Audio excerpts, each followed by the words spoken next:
जिसके पति की लाश पड़ी हो, वह उस समय उसी के सामने कहे फोन में कि बेटा तुम देखो, इनके सपने को तुम पूरा करो, तुम छोड़ो जो हुआ हुआ। तो मैं उस समय तुरंत ही पूरी तरीके से बेफिक्र हो गया कि हाँ, बहुत लंबा सफर तय करना है, रख हौसला कर फैसला, तुझे वक्त बदलना है। मैं आज तक किसी के सामने नहीं रोया, ईश्वर के सामने ही रोया कि ईश्वर भौतिक पिता को छीन सकता है, लेकिन वो सबका पिता है।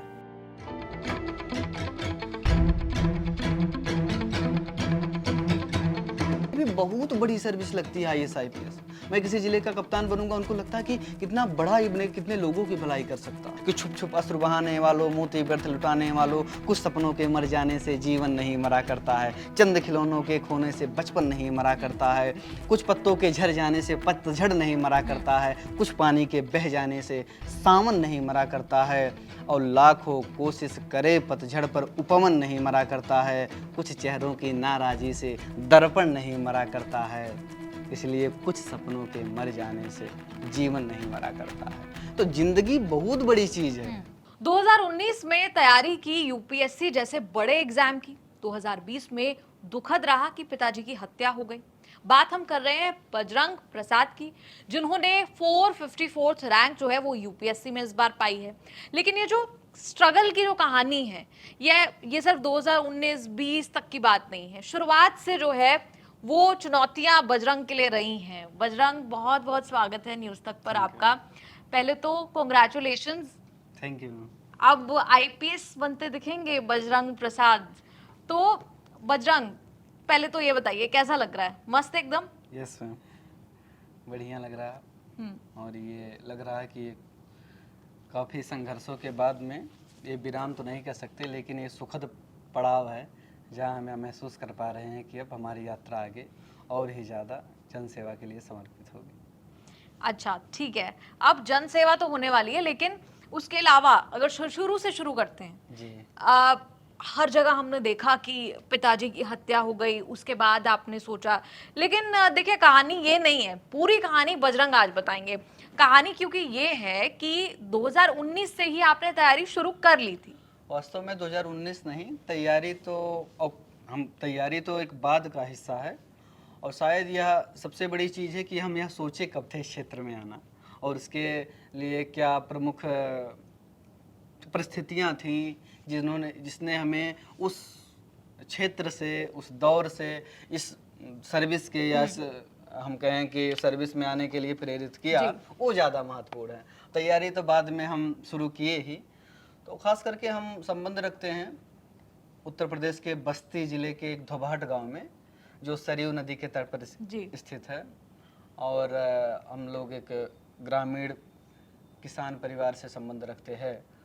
तो चूँकि हम लोगों के गांव में अगर हम शुरू में बात करें तो बाढ़ ग्रस्त क्षेत्र था और पिछड़े लोग थे, और उस दौर में तो वहाँ पर प्रमुख चुनौती यही थी कि कभी बाढ़ की समस्या है, लोगों को आपदा राहत नहीं मिल रही है, पेंशन की समस्या है, किसान इनकम की समस्या है, अच्छा फौजदारी, कोई ज़मीन हड़प लिया है, तो बहुत सारी। तो बचपन से, बाल काल से ही मेरे दिमाग में रहता था। मैं हमेशा अपने पिताजी से पूछता था कि ये लोग कौन है, इन लोगों को जो राहत पहुँचाते हैं, ये लोग कौन है जो इस पुलिस सिस्टम को देखते थे। तो वो हमेशा कहते थे कि ये कप्तान साहब होते हैं, DM साहब होते हैं, SDM होते हैं, ये बड़े बड़े लोग ऑफिसर। तो मैं फिर चर्चा भी करता था कैसे बनते हैं, कौन लोग बनते हैं। तो हमेशा शुरू से वो मोटिवेट करते थे कि यही बच्चे बनते हैं, अलग से लोग नहीं बनते हैं। तो मोटिवेशन पहली बार जो आया वो हमारे पिताजी से आया। अच्छा, न केवल मैं देखता था बल्कि उनकी लोक जवाबदेहिता भी। वो शुरू से हम कहें तो हमारे ग्रामीण में जो भी ज़रूरतमंद लोग हैं, चाहे उन्हें बाहर कमाने जाना हो तो उनकी मदद करना हो, या गांव में, अच्छा हमारे ट्रैक्टर भी था तो जुताई काम होता था, चक्की थी आटा पीसने वाला, तो वो आप अपना काम करा लीजिए, पैसा भले बाद में दीजिए, वो कभी नहीं। अच्छा, इसलिए कितना बकाया भी रहता था लेकिन कभी मांगने नहीं जाते, तो खुद ऋणग्रस्त हो जाते थे, लेकिन कभी वो दूसरे की आवश्यकताओं को आड़े नहीं आने देते थे। तो वह भाव कहीं ना कहीं हमें ज़रूर आया कि इनकी यह जो सामाजिक जवाबदेही है कि परिवार में कुछ भी समस्या रहे, लेकिन व्यक्ति को तभी माना जाता है कि वह बेहतर तरीके से जब वह स्वयं से हट करके निज से पर की तरफ देखता है, और यही मनुष्य का गुण भी है तो वसुधैव कुटुंबकम की भावना यहीं जागृत होती है। जब हम परिवार में ही संकीर्ण रूप से सोचेंगे तब शायद हम बेहतर नहीं कर पाएंगे। तो मैं सोचा कि हाँ आगे बढ़ना है। तो धीरे धीरे मेरे एक फूफा जी थे श्री रामदास यादव, हालांकि पिताजी के फूफा थे, तो वो आते थे बचपन में और हमारी प्रतिभा पे उनको बचपन से विश्वास था। पापा से कहते भी थे बहुत बढ़िया आगे करेगा, अधिकारी ही बनेगा। अच्छा, जब हम अपने बच्चों को ये कहते हैं कि अधिकारी बनेगा तो उनके मन में वो आने लगता है, फिर वो फेल भी करने लगते हैं। हाँ, और हम अब बच्चे को कहेंगे ये अपराधी बनेगा, गांव में तो कहते हैं ये चोर बनेगा, ऐसा होगा वैसा होगा। अच्छा, हमें कभी भी गलत बोलना नहीं चाहिए, उन पर फर्क पड़ता है, वो वही अपनी गुंडे दिखाने लगते हैं। तो फिर कहानी आगे बढ़ी, धीरे धीरे हमारा 8वीं हुआ और हम हमारे गांव से 1.5 किलोमीटर दूर था school, talent collection high school, और हमारे गांव के प्रबंधक थे श्री नरसिंह यादव जी। और हम कहेंगे कि वो विद्यालय आप शहर के लोग तो नहीं सोच सकते हैं कि कैसे 35-40 रुपये में पढ़ाई होती है, लेकिन हम लोगों की 8वीं तक की फीस 50-60 रुपये ही थी पर मंथ। अच्छा। तो हाँ, इतनी ही फीस थी, तो हम लोग पैदल जाते थे, पढ़ते थे। फिर हम 9वीं 10वीं में लिटिल फ्लावर हाई स्कूल पे गए, एक हालांकि उस एरिया का सबसे बेहतरीन स्कूल था जी। तो हम कोशिश भी करते थे, हमारे पिताजी कहीं भी तो बढ़िया पढ़ाने का प्रयास करते थे। तो हम आगे बढ़े, फिर 11वीं 12वीं उर्मिला एजुकेशनल एकेडमी से 2016 में मैं उत्तीर्ण किया। और इस दौर में अभी यही देखिए कि लोक जवाबदेहिता पिताजी की और माता जी का संघर्ष, महिलाएं की गृहिणी नाम दिया गया कि घर में ही रहती, लेकिन मेरी माता जी का संघर्ष में और ज़्यादा रहा। 9वीं से लेकर 12वीं तक 1000-1200 रुपये फीस देना, फिर बचती तो 1600-1700 होना। वो हमेशा अपने खेतों में गेहूं की कटाई से लेकर जानवरों को खाना खिलाना, दूध से हम लोग खोआ बना के बेचते थे, क्योंकि हम लोग अहिर जाति से आते हैं, तो एक वो भी है कि जानवर पालते हैं, तो वो फीस भरती थी हमेशा पर मंथ की। पिताजी को पता नहीं चलता था कि ये जिम्मेदारी से खुद ही देख पा रही है, हमको सोचना नहीं पड़ रहा है। तो माता जी का भी संघर्ष रहा। अच्छा, इस जुनून की इलाहाबाद आने की कहानी बड़ी रोचक है। हम कहेंगे तो ये कहाँ कैसे यात्रा शुरू होगी। तो पिताजी हमें पूछता था अच्छा कहाँ से लोग बनते हैं ऑफिसर, इतने बड़े बड़े लोग, तो वो कहते थे कि इलाहाबाद से। इलाहाबाद न केवल एक सांस्कृतिक भूमि है बल्कि बहुत ही पावन भूमि भी है। और उस दौर में तो वहाँ से बहुत सारे जज, हमारे आईएएस अगर देखें तो आईएएस की पूरी लॉबी इलाहाबाद से निकली है। और पूर्व का ऑक्सफोर्ड उसको इसीलिए कहा जाता था कि यहाँ बहुत बड़े बड़े ऑफिसर भारत में हुए, न केवल हमारे काफ़ी प्राइम मिनिस्टर बल्कि सीजीआई भी। तो रुचि बनी इलाहाबाद जाना है, ये नहीं पता था आईएएस की तैयारी कैसे होगी, लेकिन इलाहाबाद जाना है। तो फिर इलाहाबाद जाने की 12वीं के बाद में मैं एंट्रेंस फॉर्म भरा। अच्छा, मैं खुद ही एंट्रेंस 12वीं से लेकर आज तक जितने भी फॉर्म आए सबको मैं सब ही किया हूँ। अच्छा, एडमिशन से लेकर रहना, रूम खोजना सब स्वयं मैं निपटा लेता था। उनको विश्वास भी मेरे ऊपर था कि ये सब कर लेगा। तो ईश्वर की कृपा से आत्मनिर्भरता में ये सब काम करने में तो शुरू से था। और पिताजी उनका फाइनेंशियल सपोर्ट तो हमेशा रहता ही था। फिर लेकिन आपने कहा कि फाइनेंशियल सपोर्ट हमेशा रहता था, किसानी करते थे पिताजी। जी जी। और मतलब शुरू में, क्योंकि देखिए यहाँ जब हम कोचिंग की बात करते हैं, जब यूपीएससी कोचिंग की बात करते हैं, तो जाहिर तौर पर पैसा खर्चना पड़ेगा। जी जी जी। तब ये नहीं लगा कि यूपीएससी के लिए अब मैं दिल्ली आ रहा हूँ तैयारी के लिए, तो पैसा तो खर्चना पड़ेगा।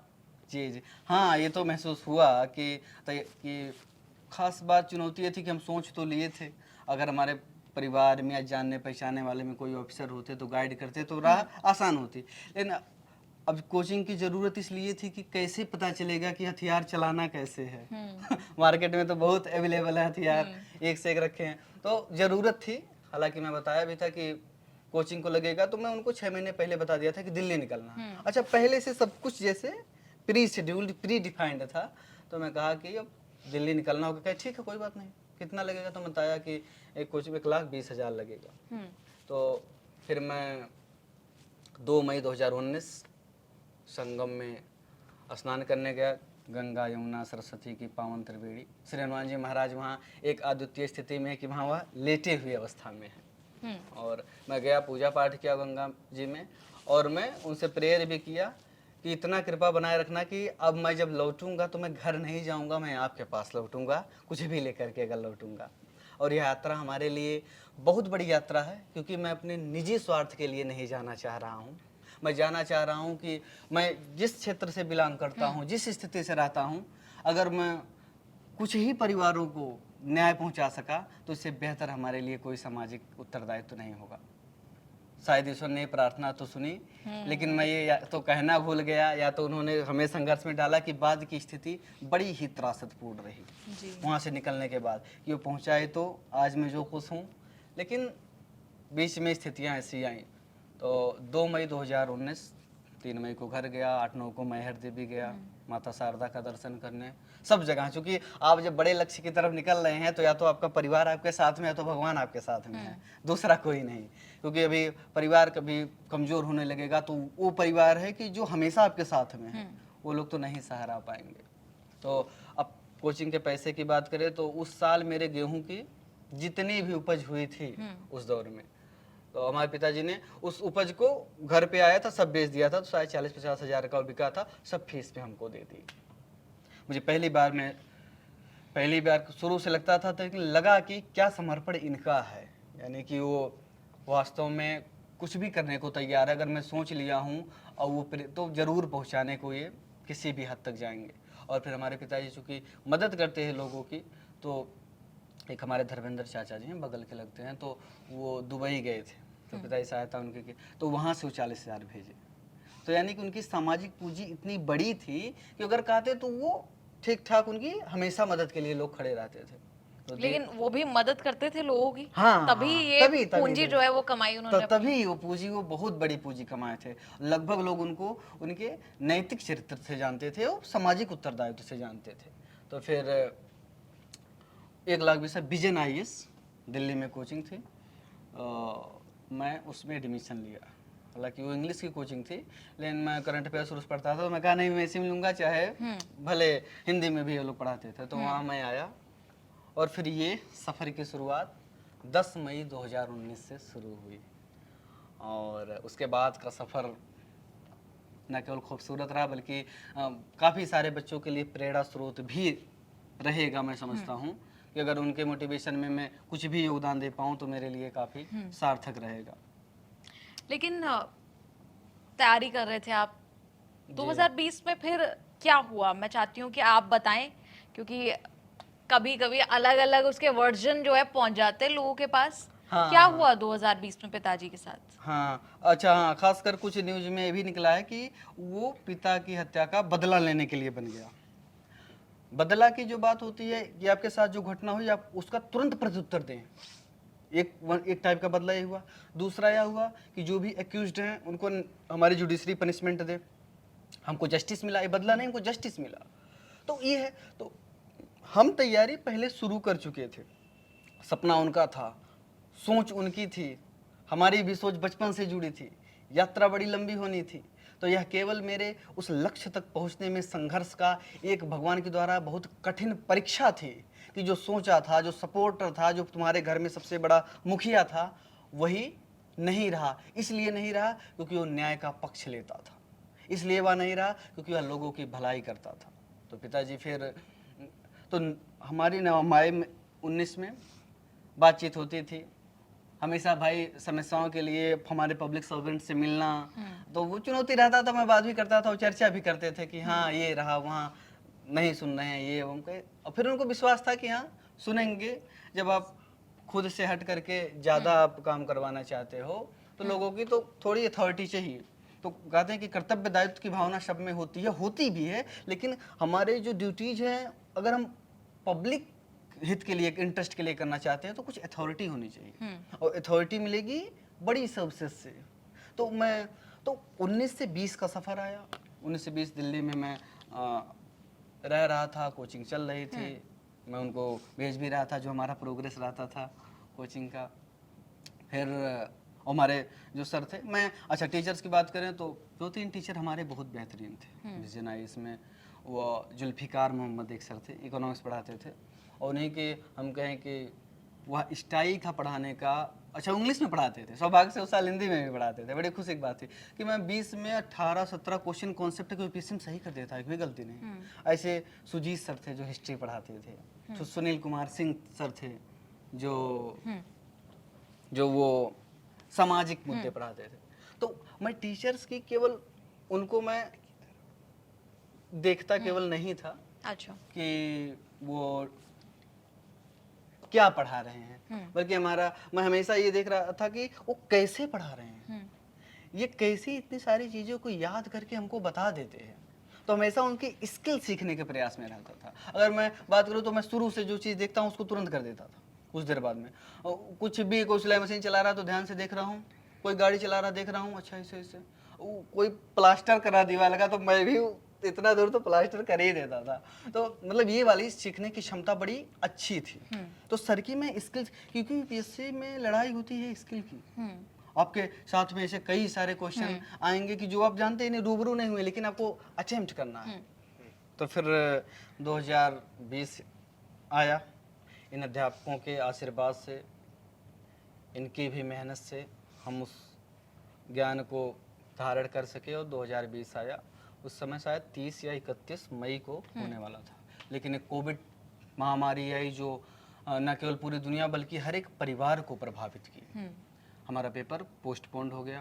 पिताजी से बात हो रही थी कि हाँ 4 अक्टूबर को चला गया पेपर। तैयारी कंटिन्यू थी।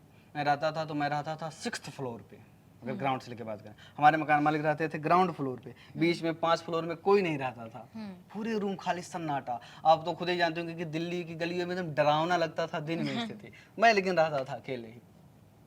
अच्छा, उनको आने भी नहीं देते थे, इसलिए कि अब देखें कि अगर हमारे प्राचीन शिक्षा पद्धति थे, गुरुकुल में तो बच्चे जाते थे फिर पूरी शिक्षा प्राप्त करके ही घर लौटते थे, इसलिए कि वह घर आकर के सामाजिक व्यवधान में ना फंसे, परेशानियों ना फंसे। उनका एकमात्र लक्ष्य होना चाहिए शिक्षा ग्रहण करना। शीलता, सज्जनता व सब गुण वही ग्रहण करके वह पाएंगे। तो फिर 9 अगस्त 2020 में सोया हुआ था, सुबह को उठा तब तक फोन आया कि उनका वहाँ पर एक पुल है हम सबके कनेक्ट करता है बस्ती को अम्बेडकर नगर से, तो वहाँ उनकी षड्यंत्र बना करके कुछ लोगों ने, गांव के वही लोग थे जो लोगों को परेशान करते थे, वही लोग थे जिनको हमारे पिताजी अपोज करते थे, और उनकी दिन दहाड़े हत्या कर दी गई। वो एक चौराहे की तरह थे, लोग भी थे। तो वो मैं समझ सकता हूँ कि पूरे जीवन में सबसे न्यूनतम क्षण हमारे लिए रहा। लगा कि हम तो इस महाभारत के युद्ध में घुसे हैं, इतनी बड़ी लड़ाई में चढ़े हैं, लेकिन हमारा जो ज्ञान देने वाला, जो हमारा पथ प्रदर्शक रहा, वही नहीं रहा। अब तो हम हार जाएंगे और यह लड़ाई आगे शायद नहीं बढ़ पाएगी। तो हालांकि वही है कि अगर निजी स्वार्थ होता तो यह वहीं छूट चुका होता, यह तैयारी, यह सपना। क्योंकि उनकी वह लोकपरायण छवि थी और उन्हीं का आशीर्वाद था, उन्हीं की प्रेरणा थी कि हमको स्वयं से आगे तक सोचना है। इसीलिए और फिर उस समय में जो सबसे बड़ी ताकत के रूप में खड़ी हुई वह मेरी माता जी, और वह जिसके पति की लाश पड़ी हो, वह उस समय उसी के सामने कहे फोन में कि बेटा तुम देखो, इनके सपने को तुम पूरा करो, तुम छोड़ो जो हुआ हुआ। तो मैं उस समय तुरंत ही पूरी तरीके से बेफिक्र हो गया कि हाँ, बहुत लंबा सफर तय करना है, रख हौसला कर फैसला, तुझे वक्त बदलना है। तो आज फक्र महसूस कर रहे होंगे जरूर हो जहाँ ये आंखों में जो आंसू आपके आए, तो वो काफी खुश आज होंगे जहाँ होंगे। तो मैं फिर मेरी प्रीलिम्स थी 4 अक्टूबर को, 45 दिन बाद मैं तैयारी में लग गया। उस समय स्थितियाँ गुजरती थी, पूरी रात रोना कभी होता था।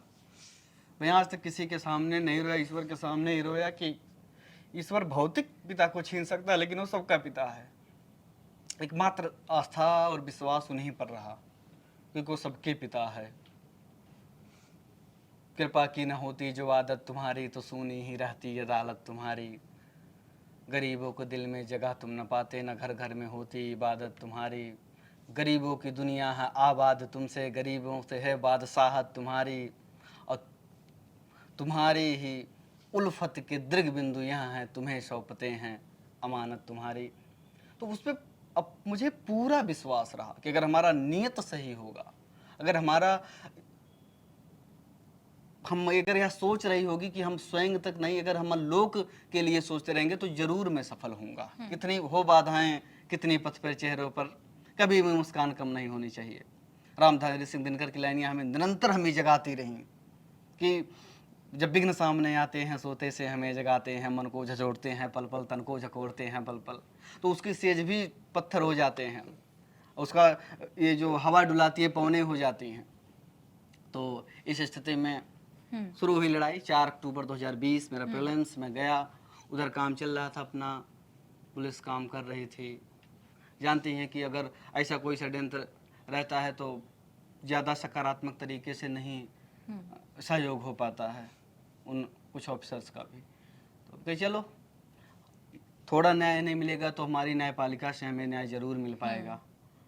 और हमें अब यह कोशिश करनी है कि हम इस लायक बन जाऊं कि कम से कम मैं जहां रहूं, मैं अगर उस लायक बन जाऊंगा तो कम से कम कुछ परिवारों को ऐसी स्थिति ना होने दूं कि उनके घर ना दीपक बुझने पाए और उन बच्चों को ना समय से पहले अनाथ होना पड़े, और ऐसी छवि ही ना बने जहां समाज चाहे कि दूसरे को बर्बाद करना, या सोचे तक ना खुद चाहे कि अपने बेटे को मैं पढ़ा के आगे बढ़ाऊंगा। और यह इंस्पिरेशन है, यह सोशल रिस्पॉन्सिबिलिटी हमें निरंतर जगाती रही कि तुमको कुछ बनना है, नहीं तुम हर लोग यही सोचेंगे कि अपने बच्चों को कहाँ बनाए। अच्छा मैं आया हूँ पढ़ने में नहीं हो पाता तो लोग सोचते थे वो भी पढ़ते पढ़ते कहाँ मुझे कुछ नहीं हो पाए, कहाँ पढ़ाएं।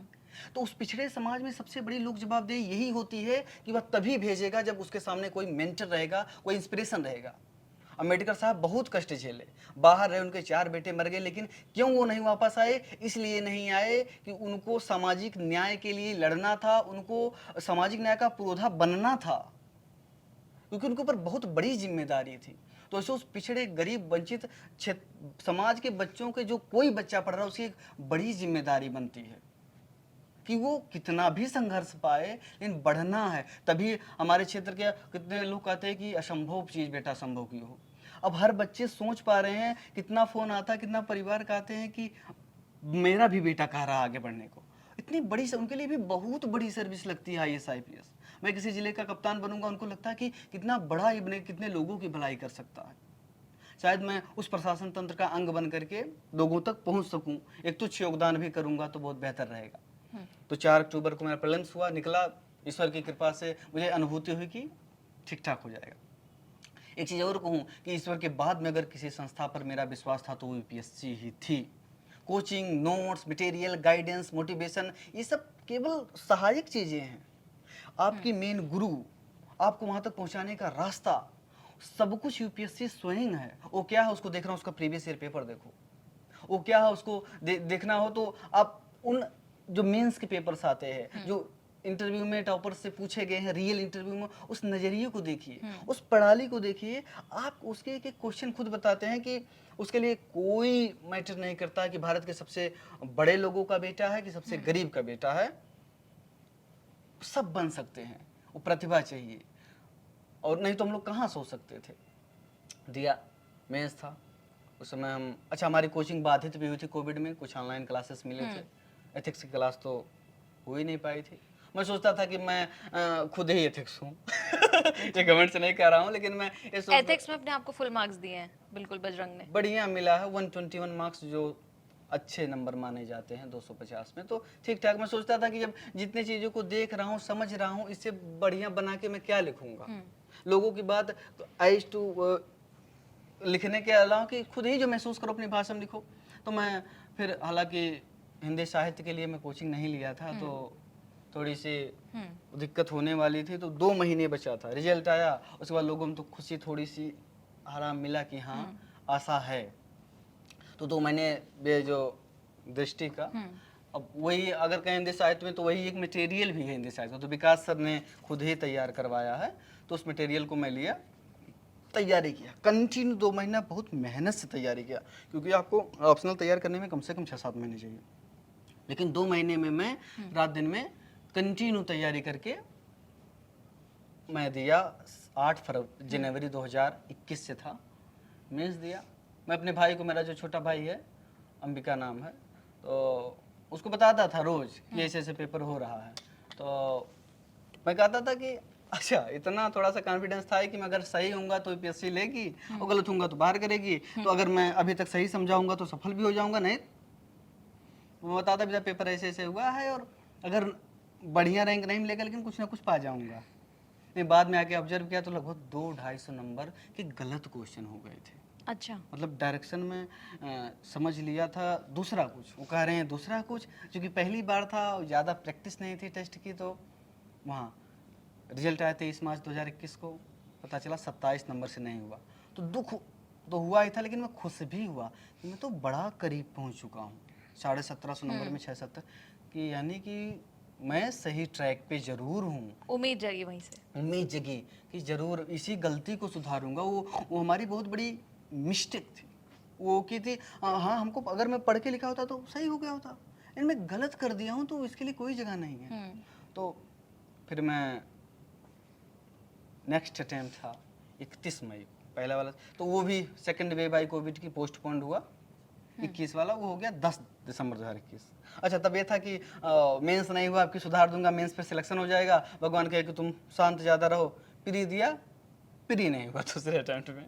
अच्छा। तो वो एक तरीके से हमारे ओवर कॉन्फिडेंस को डाउन कर दिया। एक तरीके से लोगों में अविश्वास फिर पनपने लगता है। आपके परिवार ही अंत तक आपके साथ खड़ा। मैं अपने भाई को बताता, अरे कोई बात नहीं, आगे बढ़ो। वही कहते हैं कि अगर पिता ना रहे तो बड़ा बेटा पिता का दायित्व निभाता है, लेकिन कब किसी का छोटा भाई पिता के रोल में आ जाए, ये परिस्थितियां ही तय करती हैं।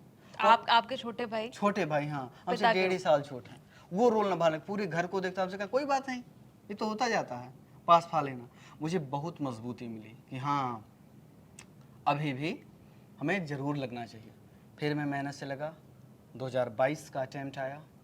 अच्छा, इसी दौर में मेरा जब मेंस नहीं हुआ तो ग्राम प्रधान का चुनाव था, तो मैं अपने ग्रामवासियों को उस समय भी बहुत धन्यवाद दिया था कि हमारी माता जी को ग्राम प्रधान चुन करके एक बार फिर उनकी सामाजिक जवाबदेही को जगाया और एक बार फिर हमको प्रेरित किया, तुम और आगे बढ़ो। तो एक बार फिर थोड़ा सा परिवार भी मजबूत हुआ उस, हम कहें कि स्थिति से जिसमें चुनौती थी। 22 का अटेम्प्ट आया, पेपर था 5 जून 2022। मेरा केवल एक ही सपना था। पहले तो मैं सोचता था कि मेरा होगा उस तरीके से तैयारी करता था। अब कि मैं शुद्ध रूप से गीता का जो वाक्य है कि कर्मण्येवाधिकारस्ते मा फलेषु कदाचन माँ कर्म फल हेतुर्भुः माते असत्तु कर्मणि, मतलब कि कर्म करो, फल की चिंता ना करो, और जो लाभ मिल रहा है उसको भगवान को सौंप दो, उसको स्वामित्व भी मत जताओ। पहले मैं सोचता था कि ये कैसे हो सकता है कि आदमी बिना फल का सोचे, जैसे बाल माइंड रहता ना कि अगर मैं सोचूं मैं नहीं होऊंगा तो मैं काहे कर्म करूं। लेकिन 2 प्रयास के बाद ज्ञान आया कि होना ना होना तुम्हारे बस की बात ही नहीं है, और इतना तुम होते तो खुद ही नाम लिस्ट में लिख लेते।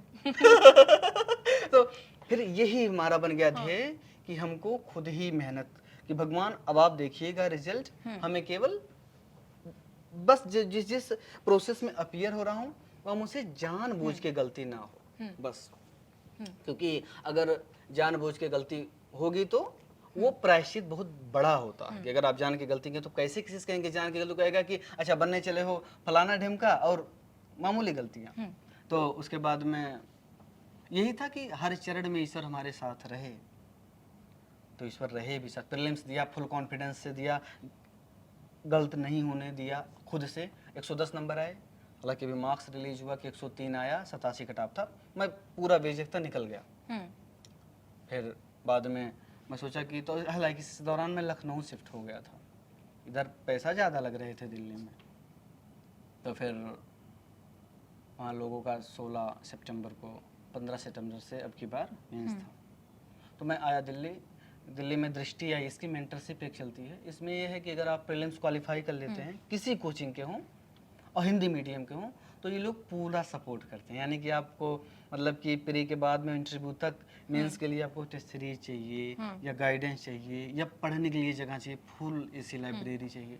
और अच्छा, उसमें सब प्री क्वालिफाइड बच्चे होते हैं, यानी सब वही उन्हीं बच्चों के बीच में आप हो जो मेंस लिख रहे हैं। तो मैं कहा कि उससे बढ़िया जगह शायद नहीं मिलेगी हमको, अकेले मैं कहाँ तैयारी करूँगा, और ना सुलभ है कि वहाँ लैपटॉप कंप्यूटर फ़ोटो खींच के डालना, बड़ा टाइम वेस्ट जाएगा। मैं यहाँ आया, मैं ज्वाइन किया। अच्छा, उसमें ये विकास देवी कीर्ति सर, उन्हीं के निर्देशन में चलती है, तो कंटिन्यू स्टाफ वहाँ देखता भी रहता है कि वहाँ बच्चे की अगर किसी को विशिष्ट प्रकार की कमी है तो वो उस पर वो ख्याल करते हैं, और ज़रूरत होता है तो खुद भी आते हैं। तो वो लाभ मुझे बेहतर तरीके से मेंस के लिए मिला। अच्छा, मेंस ही मेरी पिछली बार कमजोरी भी थी, नहीं हुआ था। तो 2 महीना मैं यूटिलाइज किया। एक बार फिर जीवन में उतना ही बड़ा अवसान की तरफ आया कि पिताजी के बाद हमारे बाबा जी जो थे वह भी सोच रहे थे कि बेहतर, उनको भी आशा थी अच्छा करेगा, आएगा एक बार। और दुर्भाग्य से 9 सितंबर 2022 9 तारीख ही थी, वो अगस्त था, सितंबर था। हमारे पिता बाबा जी की गांव के पीछे एक हाईवे बना है, तो थोड़ा इंडिकेटर ये सब ना होने से असुरक्षित है, तो वहाँ एक्सीडेंट हुआ और ऑन स्पॉट डेथ हो गई। तो 9 सितंबर 2020 को एक बार फिर वही उतार आया, फिर लोगों द्वारा वही मजबूती, वही चीज़, वही सपना, उसी ने फिर बचाए रखा। लोगों ने कहा मत आओ, तुम्हारा 7 दिन बाद मेंस है, उसको अच्छे से दो। बाबा जी का भी वही ही सपना था। मैं फिर लगा, फिर उसी समय, क्योंकि रश्मि रथे में लिखते हैं कि वर्षों तक बन में कि भूखंड विजेता कौन हुआ, वसुधा का नेता कौन हुआ, नव धर्म प्रणेता कौन हुआ, अतुलित स्क्रेता कौन हुआ, जिसने न कभी आराम किया, संकट में रहकर नाम किया, जब विघ्न सामने आते हैं, सोते से हमें जगाते हैं। तो वही स्थितियाँ फिर हमको मजबूत की। मैं मेंस दिया, अच्छे से मेंस दिया, ईश्वर की कृपा से उन्होंने पूरे परीक्षा के दौरान में बैलेंस तरीके से लिखा। फिर 6 दिसंबर 2022 को रिजल्ट आता है, मेरा मेंस क्लियर हो गया। मेरे बाबा जी को मैं समझता हूँ वो भी यहाँ महसूस किए रहे होंगे कि हाँ एक पड़ाव, इस स्थिति में पुनः एक पड़ाव यहाँ आगे गया। फिर एक अच्छी खुशी हुई कि हाँ अब इंटरव्यू तक पहुँचे। क्योंकि मैं शुरू सोचता था कि हूँ ना हूँ एक अलग बात है, एक बार सब चरण से तो गुजर जाऊँ कि बाद में कोई ये नकाने वाले मिले, अरे प्रिय नहीं निकाल पाए, अरे मेंस ही नहीं निकाल पाए, अरे इंटरव्यू ही नहीं दिए तो क्या जानूँ यूपीएससी। उस चरण तक भी मैं फिर कहा कि भगवान रिजल्ट से मतलब नहीं, उस प्रोसेस में साथ रहना। बोर्ड में इंटरव्यू हुई 7 फरवरी 2023 न्यू दिल्ली। अच्छा, इंटरव्यू के फर्स्ट वीक में ही मेरा इंटरव्यू था। इंटरव्यू की यूपीएससी का 3.5-4 महीने चला है, मेरा फर्स्ट वीक 7 फरवरी को आपका इंटरव्यू था, मेरे बर्थडे वाले दिन। उस समय आप संपर्क में होती, मैं आपको बधाई भी दिया होता। तो उस दौर में मंगलवार था, हनुमान जी की कृपा थी। अच्छा, इस दौर में मैं बराबर दर्शन करने अयोध्या जी और प्रयागराज जाता था। एक तरीके से उनको पेपर के पहले भी आशीर्वाद लेने जाता था, उनको समर्पित भी करता था कि यह जो उपलब्धि है आपकी ही है, हम में वह क्षमता नहीं है। तो मंगलवार के दिन इंटरव्यू हुआ, मैं फास्ट था, प्रीति सूदान मैम का बोर्ड था। अच्छा इंटरव्यू हुआ, सामान्य इंटरव्यू हुआ। जो चलते हैं जो बच्चों, कोई परेशान करने वाला नहीं, केवल देख रहे हैं कि आप 23 साल की उम्र में आप रियल में हो क्या। वो लोग बहुत ब्रिलियंट लोग हैं, बहुत इंटेलिजेंट लोग हैं। उनके प्रति मुझ में बहुत अटूट आस्था थी, पता नहीं क्यों अभी तक यूपीएससी में, क्योंकि यही एक एग्जाम अनबायस्ड फेयर जिसको मैं मानता था कि ये कोई भेदभाव नहीं करे। तो मैं गया, मैम से ठीक ठाक वहाँ पर क्वेश्चन भी हुए, और उन्होंने मुझको एक बेहतर नंबर 190 नंबर भी दिया, जो one of the best marks माने जाते हैं। 190 के पीछे की कहानी, क्या सवाल पूछे गए? मतलब इसमें बहुत दिलचस्पी रहती है। हाँ, क्या हाँ। कुछ पूछा गया बोर्ड में? इंटरव्यू तो 25-30 मिनट का होता है कॉमन, तो उसमें अगर मैं कहूँ एक अच्छा सवाल, बड़ा बढ़िया जो क्वेश्चन था वो था यूपी का कि जो छुट्टा पशुओं की समस्या था, क्योंकि हम लोग ग्रामीण क्षेत्र के लोग हैं, कृषि से संबंध रखते हैं, वो लोग आपसे वही पूछेंगे जिससे आप संबंध रखते हैं, आपसे वो कभी नहीं दूसरा रॉकेट साइंस पूछेंगे। अब पर्सनालिटी देखने में कठिन क्वेश्चन का काम नहीं होता, सरल में आंकते हैं आपको कि बनावटी ना दिखे। तो उन्होंने पूछा कि ये बजरंग, ये इतनी सारी समस्या है छुट्टा पशुओं की, क्या कुछ किया जाए जिससे सरकार को पैसा भी ना देना पड़े, कि गौशाला बनाने के लिए लोग अपोज भी होता कि पैसा वेस्ट जा रहा। तो मैं उनको अन्य जो उत्तर होते बताया। फिर मैं कहा कि सर मेरी एक जो जेन्युइन, मैं खुद सोचता हूँ, मैं रह के बड़ा कुछ सोचा था, तो एक विचार मेरे अंदर आया था इनोवेटिव कि ये हो तो ज़्यादा बढ़िया है। तो मैम से कहा कि मैम मैं चाहता हूँ कि जो छुट्टा पशु जितने शहर के हैं और जो भीख मांगने वाले लोग हैं, ऐसे जो शहर पे घूम रहे हैं, तो उन दोनों को हम इकट्ठा शहर में कहीं बना दे, गौशाला कर दें, और उनको जो है फ्री में दूध दही ये मिल जाएगा, शरीर भी उनकी स्वस्थ रहेगी, और गायों को पालन करने के लिए पशुपालक भी मिल जाएंगे, और उनके लिए पैसा, उनके दूध डेयरी प्रोडक्ट बेच करके उनके खादों से कंपोस्ट खाद बनाएं, गोबर गैस बनाएं। आज तो भारत सरकार बहुत योजना लाई है, गोवर्धन भी योजना आई है। इससे हम सस्टेनेबल उनको कर सकेंगे। और इससे एक तो लाभ ये होगा ही, दोहरा लाभ होगा कि कंपोस्ट खाद से हमारी जमीन तो उर्वर हो ही रही है, और साथ साथ वो जो लोग शहर में असुरक्षा की दृष्टि से महत्वपूर्ण थे, हमारा शहर भी काफ़ी सुरक्षित रहेगा। तो मैम खुश भी हुई थी, बहुत बढ़िया, मुझे लगा कि हाँ मेरा जवाब इनको अच्छा आया है। तो ऐसे ऐसे कुछ वाक़ये रहते हैं कि जब आपको मतलब सबके चेहरे पे स्माइल थी हाँ जब हाँ, आपने ये जवाब दिया। तो मैम खुश भी थी, तो मुझे लगा कि ठीक ठाक स्थिति है। तो ऐसे बहुत, जो कि हमारा जो हॉबी में लिखा भी था पौराणिक प्रवचन, क्योंकि स्थितियाँ आपको कभी कभी बहुत बड़ी तरफ न आपको यहीं लाती हैं जहाँ मजबूती मिले। जी। तो मोटिवेट करना, बिरहा, लोकगीत सुनना, तो यही सब हमारी हॉबी भी उसमें और थी। क्या पूछा गया? वो बिरहा के बारे में पूछे थे, तो कौन थे जनक, कैसे कैसे बताया। फिर तो मैं वाद्य यंत्र बता रहा था, तो मजीरा का आया, तो बोली मैम मजीरा क्या? तो मैं उससे कहा मैंने कि मैम एक यंत्र होता है जो ऐसे ऐसे बजाया जाता है, मैम से ऐसे मैं करके भी होता है। तो मैं बोली ऐसे, वो कहना हाँ। तो लगा कि एकदम फैमिलियर बात हो रही है, कि हमसे काफ़ी सीनियर लोग हैं, बस हमसे नॉर्मली बात कर रहे हैं।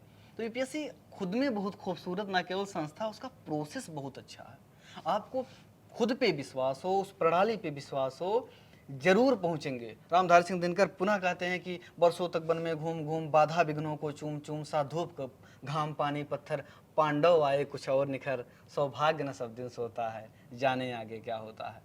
तो ये जीवन यात्रा, ये मैं चाहता हूँ कि उन बच्चों के लिए ज़रूर प्रेरक बने जिनका मैं प्रतिनिधित्व करता हूँ, जिन पिछड़े बच्चों के बीच से आता हूँ, कि वह कभी न हिम्मत हारें, कैसी भी विकट स्थिति आए। मैं तो 4 साल से अभी घर भी नहीं गया हूँ, 4 साल से मैं नहीं देखा मेरा घर कैसा है, क्योंकि मुझे कुछ ज़रूर करना था कि जिस दिन लौटूंगा उस मेरे गांव के, मेरे जवार के बच्चे भेजेंगे, हमसे पूछेंगे कि भैया हम लोग कैसे वहाँ पहुँच सकते हैं।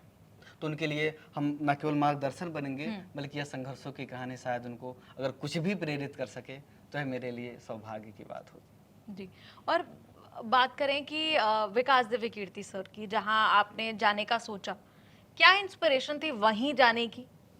अगर बात करें तो मैं 2 कोचिंग में जी, विजन सहायता ली। आईएएस। और पहले तो मैं विजन आईएएस में गया, वहीं मेरा फाउंडेशन बैच हुआ, और prelims test series, mains test series, न केवल 2020 में, 22 में भी मैं वहाँ गया था। लेकिन मेंस के दौर में कि बढ़िया बच्चे मिले, अच्छे से तैयारी हो, तो वहाँ हम इसीलिए उसको ज्वाइन किए कि तो उससे उन्होंने 2-3 इनिशिएटिव चला रखा है, बड़ा बढ़िया।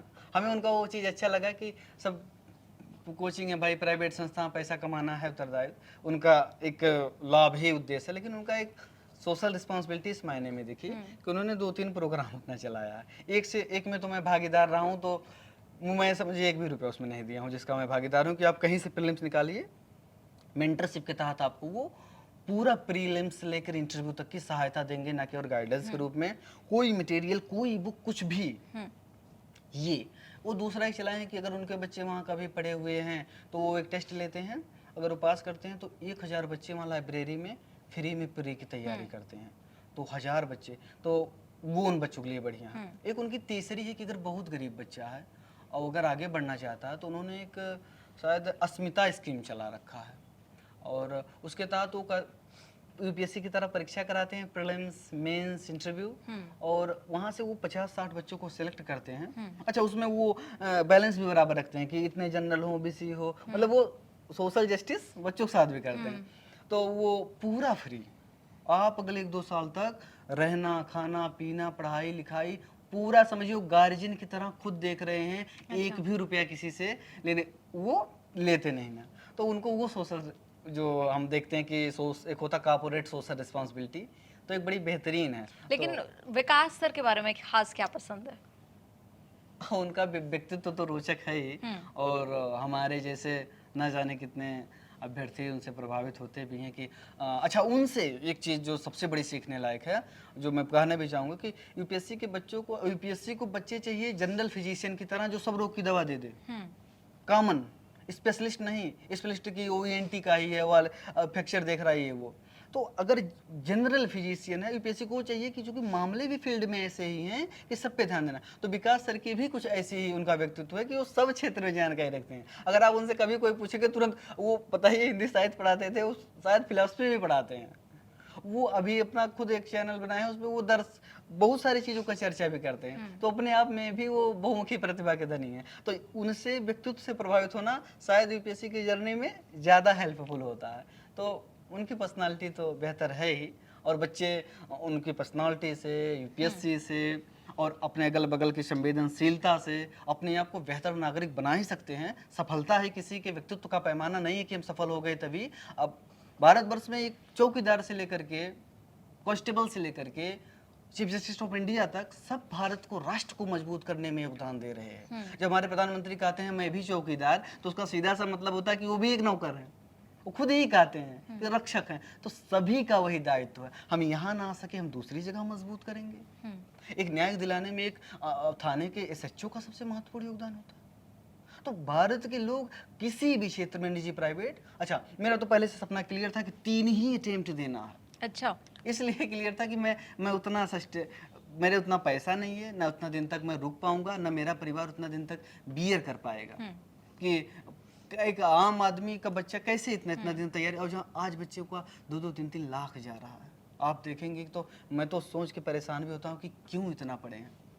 मैं बच्चों को कहता हूँ अभी कि कोचिंग के प्रखंड में ज़्यादा आप ना पढ़ें, इसलिए परिवार बर्बाद हो जाते हैं। 2-3 लाख 3 साल में तो ख़त्म कहानी हो गई। अब कोई गारंटी नहीं, 6 लाख बैठ रहे हैं, 600-700 हो रहे हैं। तो इसीलिए हमारे बहुत प्लेटफॉर्म, बहुत सारे जो पूर्व बच्चे कैंडिडेट हैं, सफल हुए हैं अच्छे स्तर तक, वो अपना यूट्यूब चैनल कंटेंट फ्री में अवेलेबल है, टेलीग्राम पे भी है, बहुत ग्रुप्स हैं और कोचिंग ऑनलाइन में भी दे रही हैं। यानी वो अपने तैयारी में ध्यान रखें कि हमारे परिवार पे मिनिमम बर्डन जाए, किसी भी कोचिंग के चक्कर में ना पड़े। कोई बच्चा कहीं हो गया, वो केवल कोचिंग से नहीं हुआ है। हाँ।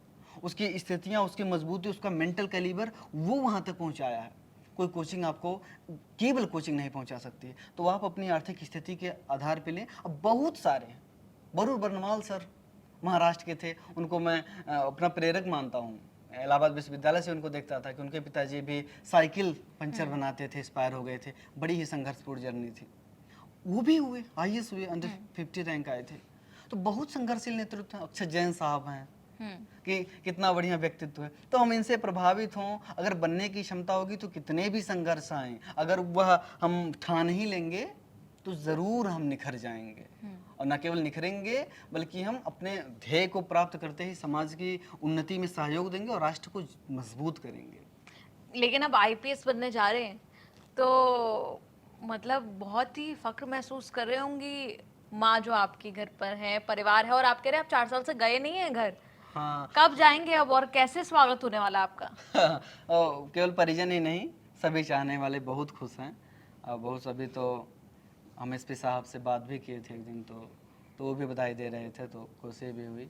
तो सभी खुश हैं कि हम कर सके हैं, और खुश इस मायने में है कि उनको अब एक प्रेरक उस क्षेत्र में एक ऐसा मेंटर मिला है कि अब उनके भी बच्चे सोच सकेंगे कि घर से लेकर के और एक लोक सेवक बनने तक का सफ़र जरूर सच हो जाएगा। बस वह डिटर्मिनेशन हो, परसिवरेंस हो, वह चाह हो। तो जहाँ चाह वहाँ राह, ये कभी गलत होता नहीं है। अच्छा, वैसे आजकल हम देखते हैं सोशल मीडिया पर यूपीएससी की बहुत ज़्यादा चर्चा रहती है, और मुझे लग रहा है आपको देख के ऐसा ना हो कि आपको डिम्पल बॉय कह दे सब लोग। एक बार डिम्पल दिखा दीजिए इनके। अरे वो तो प्राकृतिक बनावट है, ईश्वर की देन है। चलिए, ये तो खैर हंसी मजाक की बात थी। क्रेज, अब वही मैं आपसे पहले ही कहा कि सर्विस जो भी है छोटी से बड़ी, वह राष्ट्र को ही मजबूत कर रही हैं। अब क्रेज कुछ ये हो जाता है कि लोग देखते हैं कि इनका अधिकार क्षेत्र कितना बड़ा है। तो as a IAS officer, as a IPS officer या अन्य हमारे जो आईआरएस सर्विसेज हैं, तो अधिकार क्षेत्र बड़ा होने से लोग सोचते हैं कि हम अधिक लोगों तक पहुँच बना सकेंगे। एक डीएम 20-25 लाख की आबादी का रिप्रेजेंट करता है, और वो परमानेंट एग्जीक्यूटिव का हिस्सा है। तो वो यही भावना रहती है कि ना, कि अगर आपके अंदर लोक सेवा की भावना है तो ज़्यादा से ज़्यादा सब लोग विस्तार चाहते हैं। लेकिन वही मैं कहता हूँ कि वो अगर आप तो वहाँ तक पहुँच गए तो आपको तो एक बड़ा कैनवस मिल ही गया। लेकिन आप अगर नहीं भी पहुँच पाए तो आप जहाँ हैं वहाँ मजबूत कर सकते हैं। एक ग्राम प्रधान के रूप में, या अन्य जनप्रतिनिधि के रूप में, या एक ऑफिसर के रूप में, कहीं भी। तो बच्चों को यही नहीं मानना चाहिए कि यही हमारी लाइफ है। यूपीएससी क्लियर हुई तो ठीक, नहीं तो नहीं। ये नहीं, गोपाल दास नीरज जी कितना बढ़िया कहते हैं कि छुप छुप अश्रु बहाने वालों, मोती व्यर्थ लुटाने वालों, कुछ सपनों के मर जाने से जीवन नहीं मरा करता है, चंद खिलौनों के खोने से बचपन नहीं मरा करता है, कुछ पतझड़ के कुछ पत्तों के झड़ जाने से पतझड़ नहीं मरा करता है, कुछ पानी के बह जाने से सावन नहीं मरा करता है, और लाखों कोशिश करे पतझड़ पर उपवन नहीं मरा करता है, कुछ चेहरों की नाराजी से दर्पण नहीं मरा करता है, इसलिए कुछ सपनों के मर जाने से जीवन नहीं मरा करता है। तो जिंदगी बहुत बड़ी चीज है, बहुत बड़ी चीज है, वो हम एक किसी परीक्षा से नहीं तोल सकते हैं। आज मैं सफल हूँ ईश्वर की कृपा से, लोगों के आशीर्वाद से। दुर्भाग्य से ना भी हुआ था तो मैं कहा ना कि 3 बार देता फिर अन्य क्षेत्र आजमाता। मैं शुरू से सोचा था 2 क्षेत्र में जाऊंगा, या तो मैं लोक सेवा करूंगा या तो मैं फिर कहीं किसी यूनिवर्सिटी में असिस्टेंट प्रोफेसर या शिक्षा के क्षेत्र में जाऊंगा।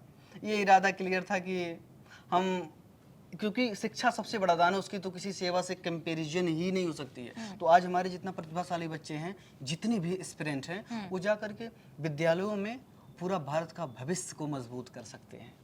क्योंकि शिक्षा, वो खुद नहीं बन सकते, वो किंग नहीं बन सके, लेकिन वो किंग मेकर जरूर बन सकते हैं। तो हमारे वो बेहतरीन जो साथी हैं जो दुर्भाग्य से रह गए हैं, उनके लिए भी बहुत अवसर हैं। एक बार जब उनके पूरी बटालियन खड़ी होगी तो पता चलेगा वो तो खुद नहीं बन पाए, लेकिन 10-10 IAS IPS दिखेंगे, तो वो जरूर बना सकते हैं। इसलिए हमको कभी हार मानना नहीं चाहिए।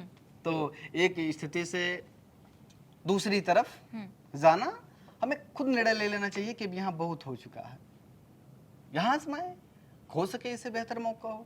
आप देखेंगे कि बहुत फेमस लोग हैं, MBA चाय वाला और फला फला बहुत सारे हैं। ये एंटरप्रेन्योरशिप है ना। हमारे PM साहब हमेशा कहते हैं कि रोजगार देने वाला बनो।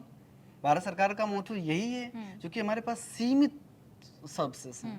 तो हालांकि हम उस दिशा में सब बच्चे प्रयास कर रहे हैं। आज के बच्चे बड़े उद्यमी हैं, वो जरूर स्किल्ड कोर्स लेते हैं। तो मैं खुद ही भी कहता हूँ कि हमारे साथ तो तैयारी करने वाले कुछ बच्चे थे, BCA अन्य कुछ जो स्किल्ड कोर्स हैं वो कर भी रहे हैं।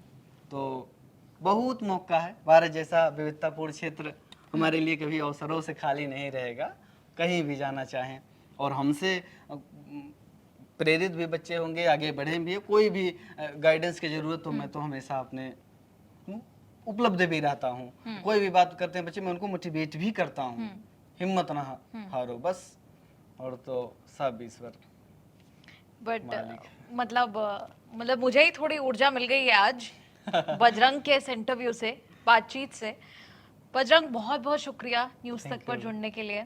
और हम चाहेंगे कि आप आगे इसी तरह IPS के तौर पर अब आपको देखेंगे, तो आगे भी और बेहतर काम जो है, बस्ती में मौका मिला तो बस्ती में, नहीं तो कहीं और सही, लेकिन भारत के किसी कोने में आपको दिखाई देंगे बजरंग प्रसाद। बजरंग, बहुत बहुत शुक्रिया न्यूज़ तक को टाइम देने के लिए। और आप आगे किसे देखना चाहते हैं हमारे खास शो में, आप कमेंट्स में लिखकर जरूर बताएं।